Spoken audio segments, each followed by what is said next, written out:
Hello, everyone. Today I am inside at the studio again because it's really muggy outside.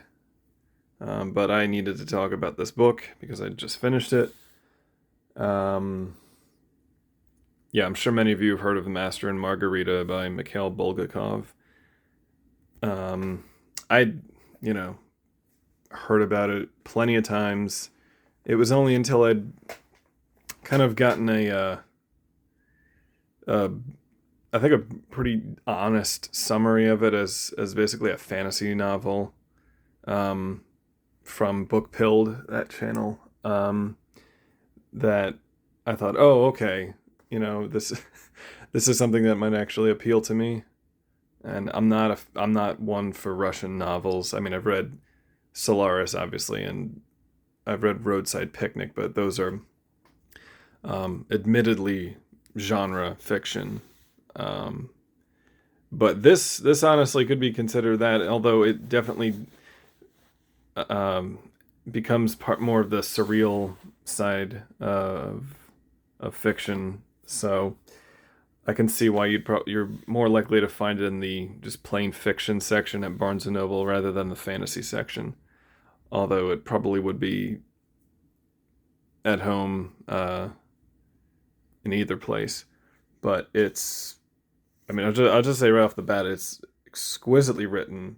Um, and It's very funny. It's a very funny book. I think that the tone of it is darkly comedic, irreverent in many ways, um, but also, yeah, I'll get into some of the other matters, um, but it's kind of like uh, the premise. I'll say in as well as I can summarize it is that in basically it's contemporary to when the book was written, so it's 1930s Moscow, and the devil shows up with sort of this entourage of demonic characters. They're in the guise of these odd-looking people, and there's even this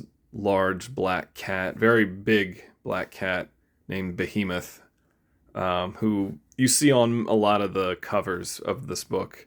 And he is one of the most memorable, enjoyable parts of the book, I would say. He's kind of, in a weird way, kind of this like extra demented Harpo Marx.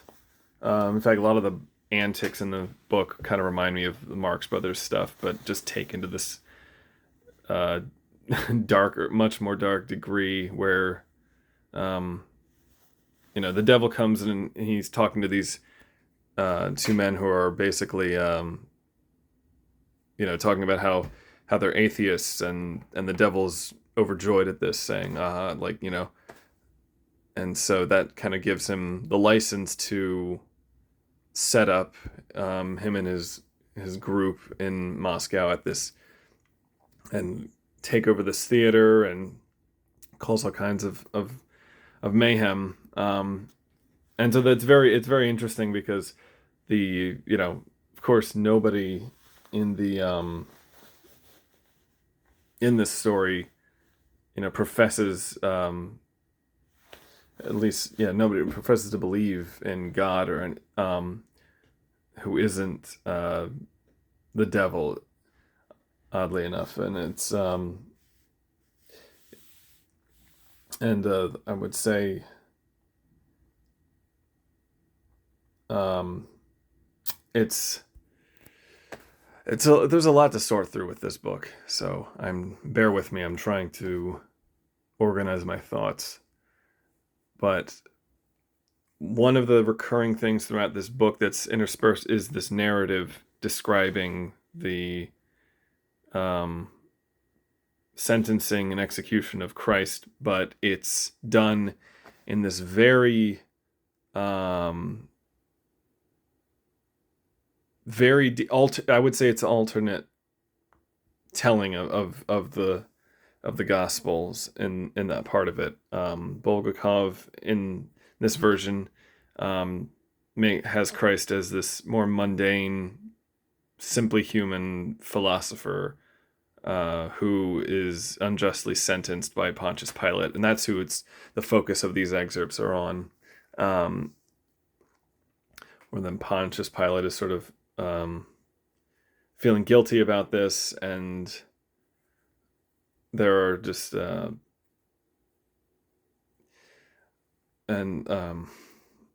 I would say that this aspect of the book was, I thought, the most troubling for me, the most odd, or not odd, but just unexpected, because interestingly, the devil's the first one who has one of these interludes, these excerpts, looking into the past, looking into this going on, and he's the one telling it, and then later on it becomes a dream. It becomes part of this book that the master is writing, that the master is this writer who had been disgraced and kind of betrayed by these other writers and ends up in an asylum. And then Margarita is his mistress, who loves him and essentially goes to the devil and goes to all these efforts to get the master back to her. And those are some of the most amazing sequences. There's first there's a seance show in the theater, which is just wild and crazy, with the master of ceremonies' head getting ripped off, then reattached, then all this money being thrown and given out, and then the money turns into bottle caps, I think, and then all these clothes being given out to the women, and then everybody, when they walk outside the theater, the clothes vanish and everybody's naked. It's just stuff like that. And then there's this ball in hell that Margarita has to basically be the hostess of, the queen for the night, and she greets all of these attendees in this really hellish, but also Baroque place. It was reminding me of William Beckford's Vathek, and just some of the descriptions of the enormous chambers of pillars and fountains of champagne, and the demonic quality of it.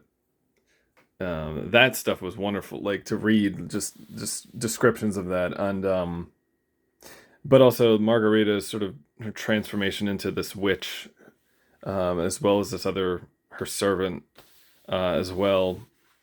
And so you get this very just bitter sort of attitude in the novel to these to the state of things that have wrought sort of the tragedy on Margarita. So she ends up trashing a bunch of stuff around in town, and she's invisible, so she's sort of getting this revenge. But ultimately, even after the master is rescued and everything, and they're sort of to be taken, have their fate dispensed, they're taken up. But it's kind of weird, because you assume they're going to heaven, but then and you see the devil and his entourage kind of take on their true forms, and it becomes very dark towards the end. I'm sure I'm missing things. This is a sort of thing where you could miss something and it would give you a different impression than what it might have actually been. But I don't know that I will reread it. I think I'm not going to make the mistake of conjecturing that this is how Bulgakov saw the world.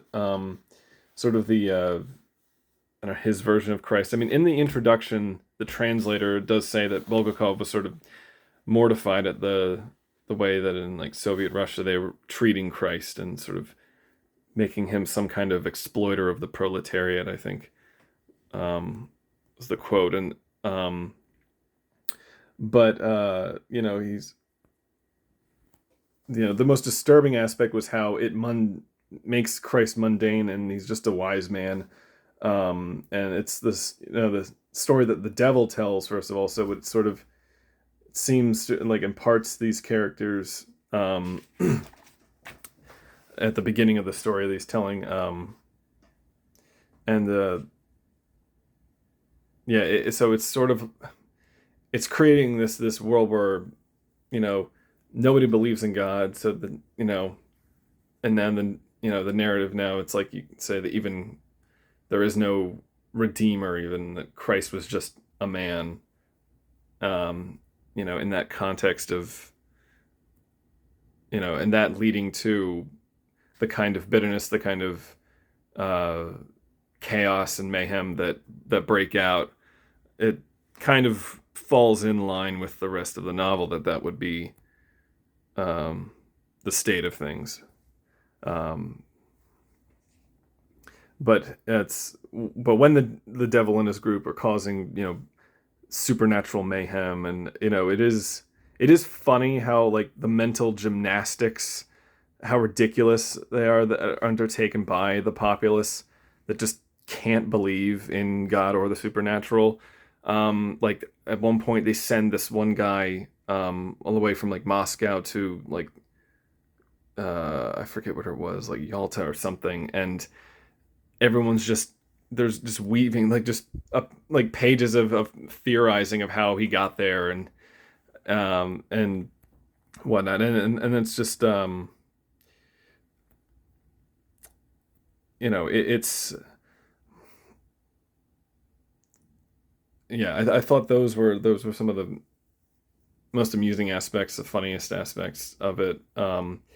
But overall, it had this sort of very kind of bitter, I think, sentiment to it. But there's a lot of very, like, beautiful sections in it as well. The writing, especially with this translation, as well, was very enjoyable to read. So I can at least recommend this one. But there's not much else I can say on it. It's not the kind of book where I'm going to make a definitive statement on, especially after just finishing it. So I wouldn't do the disservice of that. But I would say I get a lot of the intent of the book, the feeling of it.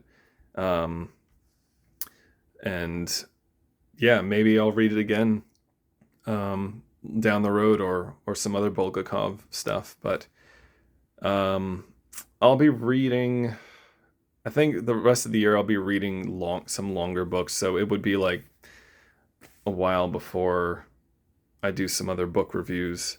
So it might not be as regular unless I read, I've been reading some comics quite a bit. And if there's a particularly good short story that I've read, which I usually pepper in between books, or during longer books, to just kind of break up things. So who knows? I'll have some of that in store down the road. But anyway, have a good day. So long.